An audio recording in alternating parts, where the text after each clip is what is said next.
Growing up autistic, you come to the realization pretty early on that you're different. This usually begins with other kids calling out our autistic behaviors, telling us that we're weird or implying that we're somehow inferior.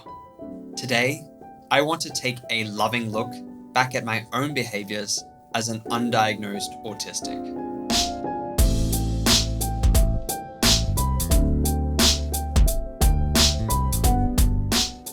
When I was 12, the Australian band Silverchair released a song titled Freak. Yeah, I'm afraid. At first, the song's chorus really confused me. I thought, why would anyone want to call themselves a freak? At the time, freak was a commonly used insult among school kids. It was a while before I realized that this song was an attempt to reclaim the word from the bullies. I started thinking that, yeah, maybe I'm a freak too, and maybe that's okay. It would be some years before I received my autism diagnosis, so until then, I had to make some kind of peace with the fact I was different. The song Freak thus became a sort of anthem for me. People could call me weird, but in my view, I was just unique and misunderstood. And in hindsight, there's no better way to frame what it was like being an autistic in an ableist world. The first behavior I want to discuss is stimming. For years, I convinced myself that I didn't stim. It was only upon hearing the accounts of other autistic people that I realized actually I did. When I was a child, I lived in the tropics, and my favorite thing to do on a hot day was to chew ice.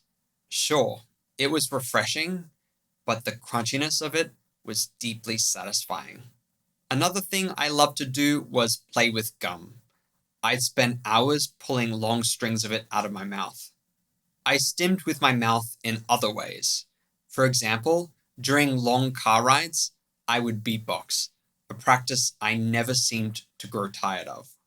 I also went through a period of sucking on a certain toy. By toy, I'm referring here to a balloon that was stuffed with flour and had a pair of googly eyes stuck on it.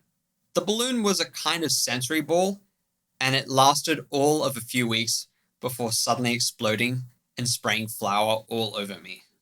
Another big stimming activity, talking to myself in a made-up accent, I called doggo speak. Doggo speak had its origins in the many monologues I would have with animals, particularly the family dog. I found, though, that even when I wasn't around animals, I'd catch myself repeating the same phrases in this accent over and over. And yes, even years later, I still catch myself doing it. Throughout my childhood, I was obsessed with animals, in particular insects and spiders, which I considered to be very cute. I took great delight in studying their characteristics and collecting factoids about each species. As I entered my teens, however, I turned to another obsession, which was writing fiction. Stories played a big role in helping me escape from an often confusing and overwhelming reality. Now, instead of collecting factoids, I was collecting new words, memorizing them straight out of the thesaurus. There was a certain kind of pleasure to be found in this mastery of meaning. Many of the words I came across had a delicious quality to them. Take, for instance, lignite. No idea what it means, but pronouncing it aloud feels so satisfying. To me, when I acquired words, I was also acquiring some secret, useful knowledge. Years later, rifling through a box of keepsakes, I would find ratty little lists of these words, preserved since my teenagehood. If you asked me to explain why I was still keeping them, I don't think I could tell you, but even now, the very idea of throwing them away feels painful. This habit of obsessively collecting things didn't stop there. At one point, I received a pocket organizer as a gift from my parents. The organizer came with a digital address book, and I became convinced that I had to fill it with phone numbers. So I went around school asking everyone for their phone number. And despite the unusualness of my requests, they usually obliged me. Somehow, I worked up the courage to even ask my math teacher. She was not all that impressed, and I had to abandon this endeavor shortly thereafter.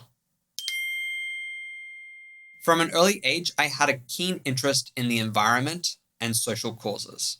For example, when I was 6, I sent a letter to the Australian Prime Minister asking him to increase foreign aid to famine-stricken Sudan. I remember also using my valuable show and tell time to lecture my peers about Captain Planet and the importance of stopping climate change. My interest in animals also led me to empathize with their welfare, so much so that I declared myself a vegetarian.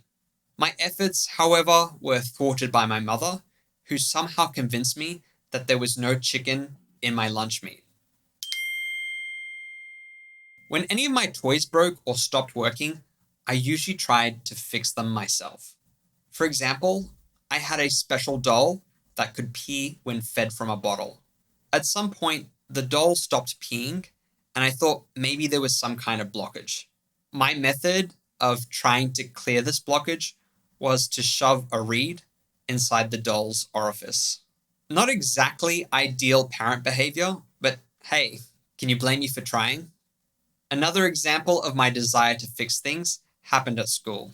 I remember my teacher warned us that there'd been a series of thefts. Someone was stealing food and money from my peers' backpacks. After this warning, I noticed that people were leaving their bags open.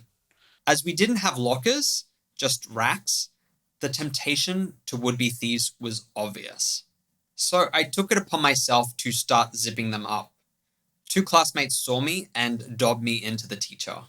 Suffice to say, my brief career as a crime fighter ended there and then. As a child, I found certain foods extremely repulsive. Usually, it was either because of their appearance, their texture, their taste, or a combination of these 3. One of these foods was yogurt, and another was a traditional Iranian stew my mother would make, which contained red kidney beans and lamb shoulder. While I loved the taste of the stew, I was very much disgusted by the idea of eating it unless the beans and the lamb had first been removed. Certain sensations also made me very uncomfortable, such as the feeling of my toenails against the bedsheet. Tags inside my clothes bugged me, and sometimes even my underwear felt too tight. One time, a teacher caught me squirming and trying to adjust my briefs through my pants. Her reaction was to ask me if I needed to go to the bathroom. I also found that I was rarely able to go to sleep without a blanket or a fan blowing on me, no matter the temperature. All of these autistic behaviors seemed perfectly natural to me at the time. Yet, to my family, my peers, and my teachers, they made me something of an oddity. Either I was being too finicky, too stubborn, too sensitive, too clueless, or yes, too weird.